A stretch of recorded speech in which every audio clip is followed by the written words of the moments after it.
जैसा कि last episode में हमने देखा कि यू हाओ और वैंग डोंग आपस में यूनिफिकेशन स्पिरिट टेक्निक को यूज करने के लिए हाथ मिलाकर एक दूसरे की ब्रेथ को एब्जॉर्ब करने की कोशिश कर रहे थे। और वहाँ तभी यू हाओ के स्पिरिचुअल रियलम में स्काई ट्री मुझसे बात करता है और कहता है कि मैंने सोचा नहीं था कि तुम्हें कोई ऐसा मिल जाएगा जो तुम्हारी ब्रेथ के साथ तुम्हें परफेक्टली मैच करे। तुम्हारी और उसकी मार्शल सोल एकदम परफेक्ट मैच की है।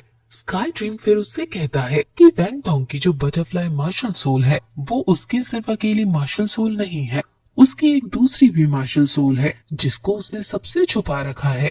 तुम्हारे पास भी दो मार्शल सोल है, लेकिन तुम्हारी दूसरी मार्शल सोल अभी विकसित नहीं हुई है। तुम्हारी आइस मार्शल सोल इसके संग पूरे तरीके से कंपैटिबल है। और खास बात ये है कि जब तुम्हारे अंदर वो मॉन्स्टर घुसा था शुरू में, तो उससे तुम्हारे अंदर एक तीसरी मार्शल सोल भी आ गई है। ये सुनकर यू हाओ शॉक हो जाता है और कहता है कि सोल लैंड की हिस्ट्री में सिर्फ कुछ ही ऐसे सोल मास्टर्स हैं जिनके पास ट्विन मार्शल सोल थी, जैसे तांग शान और बीबी डोंग, लेकिन कोइंसिडेंस से मेरे अंदर अब 3 मार्शल सोल आ गई हैं। स्काई ड्रीम कहता है कि इससे अब तुम्हारी कल्टीवेशन स्पीड भी बहुत ज्यादा बढ़ जाएगी और इसलिए अब तुम सिर्फ ट्रेनिंग पर फोकस करो, बाकी चीज मैं देख लूंगा। ये कहकर वो वहाँ से चला जाता है और सुबह तक वो एक दूसरे के संग ऐसे ही अपनी ब्रेथ को मैच कर रहे हैं। वहाँ उनके आसपास बहुत ज्यादा बर्फ जम जाती है और क्योंकि उन्हें बहुत देर हो गई है यही बैठे बैठे, तो वो तुरंत क्लास के लिए दौड़ते हैं। क्लास में ये दोनों लेट हैं, इसलिए इन दोनों को आगे खड़ा कर दिया जाता है और टीचर्स वो बताती है कि फर्स्ट राउंड ऑफ इवैल्यूएशन तुम्हारा खत्म हो गया है, जिसके रिजल्ट भी आ गए हैं।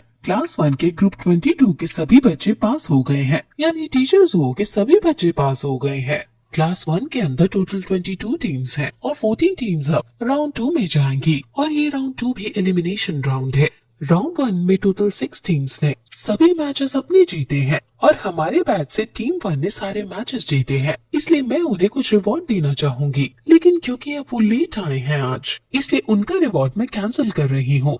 वो इन दोनों को फिर रिवॉर्ड के बदले पनिशमेंट दे देती है और उन्हें प्ले ग्राउंड के चक्कर लगाने को कहती है। जियाओ को अपने टीममेट्स को देखकर बहुत बुरा लगता है, लेकिन वो दोनों खुशी खुशी प्ले ग्राउंड के चक्कर लगाने लगते हैं। अब क्लास खत्म होने के बाद वहाँ जियाओ भी आती है और यू हाओ जियाओ से पूछता है कि टीचर्स ने और क्या क्या कहा हमारे जाने के बाद, जिस पर वो बताती है कि अब एलिमिनेशन राउंड में सिर्फ चैंपियंस ही हैं और हमें अब उनसे जीतना है और ये मुश्किल होने वाला है। उनमें से एक सोल ऑनर पर है, यानी उसके पास 3 स्पिरिट रिंग्स हैं और अब टीचर्स वो भी हमारे लिए अच्छा नहीं सोच रही, यानी उन्हें नहीं लगता कि हम उनसे जीत पाएंगे और शायद हमें भी रियलिस्टिक रहकर 4th प्लेस पर आने का एम करना चाहिए। लेकिन यू हाउ समझाता है कि हम अपना गोल नहीं बदलेंगे। मैं जानता हूँ कि सोल मास्टर्स के लिए सोल पार बहुत मायने रखती है, लेकिन सिर्फ सोल पार के बेसिस पर सोल मास्टर्स एक दूसरे से नहीं जीतते। हमें खुद पर भरोसा रखना चाहिए और हमारा गोल 4th आना नहीं बल्कि चैंपियंस बनना है।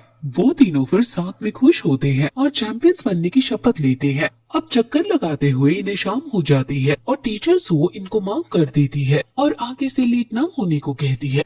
अब शाम को यू हाओ, जो कुछ समय पहले बाकियों को हिम्मत दे रहा था, अब कहता है वैंग डोंग से कि क्या हम जीत पाएंगे। उसके दोगलेपन को देखकर वैंग डोंग उस पर हंसने लगता है और कहता है कि तुमने तो जियाओ को मोटिवेट कर दिया और अब तुम ही हिम्मत हार रहे हो। हमारी मार्शल सोल बहुत अच्छे से ब्लेंड हुई है, जिसकी वजह से हम मार्शल सोल फ्यूजन स्किल को प्रैक्टिस कर सकते हैं और अपने जीतने के चांसेस को बहुत ज्यादा बढ़ा सकते हैं। मार्शल सोल फ्यूजन स्किल हमें फिर से करनी चाहिए क्योंकि कल रात हमारी सोल पर अच्छे से आपस में फ्यूज हो गई है।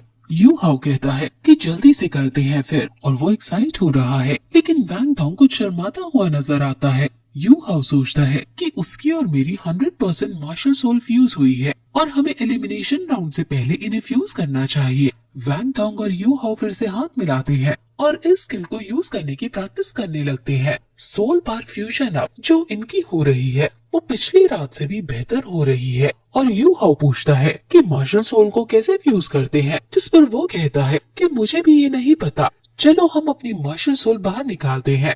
यू हाउ अपनी आई मार्शल सोल को निकालता है और वैंग डोंग अपनी बटरफ्लाई विंग्स को निकालता है और उनकी मार्शल सोल फिजिकल फॉर्म में आने लगती है, यानी वो अब अपने आप मर्ज होने लगती है। उनके मार्शल सोल एक दूसरे के अंदर जा रही है और वो खुद की कॉन्शियसनेस को कंट्रोल नहीं कर पा रहे होते हैं अभी। वो आउट ऑफ कंट्रोल हो जाती है और वो वहीं बेहोश होकर गिर जाते हैं। लेकिन उनकी मार्शल सोल आपस में मौज हो रही है और आई और बटरफ्लाई का एक कॉम्बिनेशन हमें वहाँ दिखता है। अब क्योंकि फिर से वो यही बेहोश हो गए हैं और फिर से वो क्लास के लिए लेट हो जाते हैं। यू हाओ जो कि वैंग डोंग के ऊपर गिरा हुआ है, वैंग डोंग उसे उठाता है। उनकी मार्शल सोल फ्यूजन का रिसाइट देखते हैं। ये पूरा एरिया गोल्डन कलर का हो गया है और अब वहाँ टीचर जू आती है और कहती है कि तुम दोनों 2 दिन तक लगातार लेट हो रहे हो। आखिर ऐसा क्यों? क्या तुम्हें लगता है कि फर्स्ट राउंड में जीतने के बाद तुम्हारे लिए क्लास आना जरूरी नहीं है? मुझे एक रीजन दो जिसको सोचकर मैं तुम्हें पनिश ना करूं। यू हाउ कहता है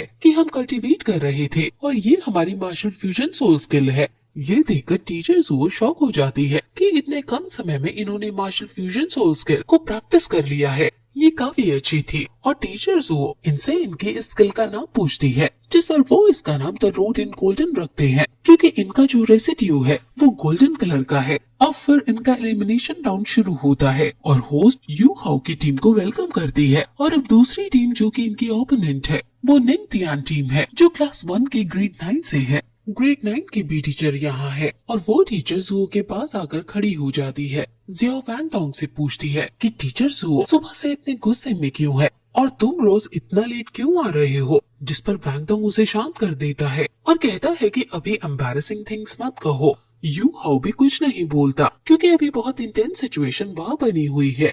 अपनी टीम में 2 लड़की और 1 लड़का है और लड़का 31 लेवल पर है, यानी उसके पास 3 स्पिरिट रिंग्स हैं। निंगतियान की टीचर जू से कहती है कि तुम्हारी क्लास में से सिर्फ इसी टीम ने अपने सारे मैचेस जीते थे और कितने तरस की बात है कि अब मेरी टीम से उनका सामना हो गया है और अब उनका ये ट्रैक टूट जाएगा क्योंकि अब वो हारने वाले हैं। टीचर जू कहती है कि क्या तुम्हें लगता है कि तुम्हारे स्टूडेंट्स जीतने वाले हैं? जिस पर वो कहती है कि अभी कुछ कह नहीं सकते, लेकिन चांसेस है कि तुम हारो क्योंकि तुम्हारी टीम में से किसी के पास भी 3 सोल रिंग्स नहीं है। टीचर जू कहती है कि तो क्या तुम शर्त लगाना चाहती हो कि कौन जीते? जिस पर अब उनमें शर्त लग जाती है और वो कहते हैं कि जो टीम हारेगी उसकी 1 सोल बोन दूसरे को देनी होगी। अब होस्ट इन टीम्स के बीच मैच को शुरू कर देती है और अब इन टीम मेंबर्स का इंट्रो दिया जाता है। टीम 1 में यू हाओ है जो कि लेवल 17 का कंट्रोलिंग ब्रांच का सोल मास्टर है। वैंग डोंग जो कि लेवल 24 का स्टॉर्म अटैक ब्रांच का है।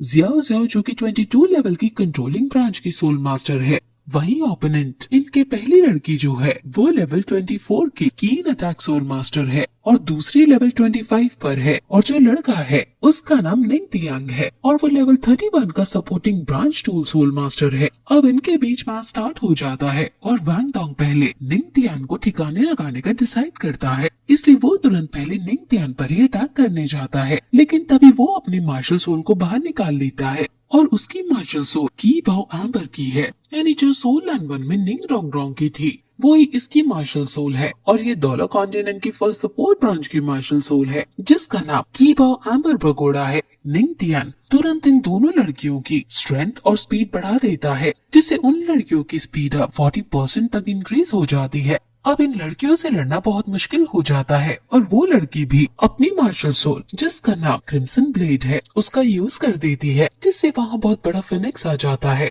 दूसरी लड़की वैंग डोंग पर बहुत तेज स्पीड में कभी यहाँ से तो कभी वहाँ से हमला किए जा रही है। उनकी टीचर हमारी टीचर जुओ को बताती है कि की बाओ एम्बर पगोड़ा मेनलैंड का सबसे स्ट्रॉन्ग सपोर्ट ब्रांच है और हर एक रिंग जब अपग्रेड होती है तो एक नया एट्रीब्यूट यूजर को प्रोवाइड करती है और जो बाकी के एट्रीब्यूट्स पहले प्रेजेंट होते हैं उनकी पावर को 10% बढ़ा देती है। और फिर इसी के साथ ये एपिसोड यही खत्म हो जाता है।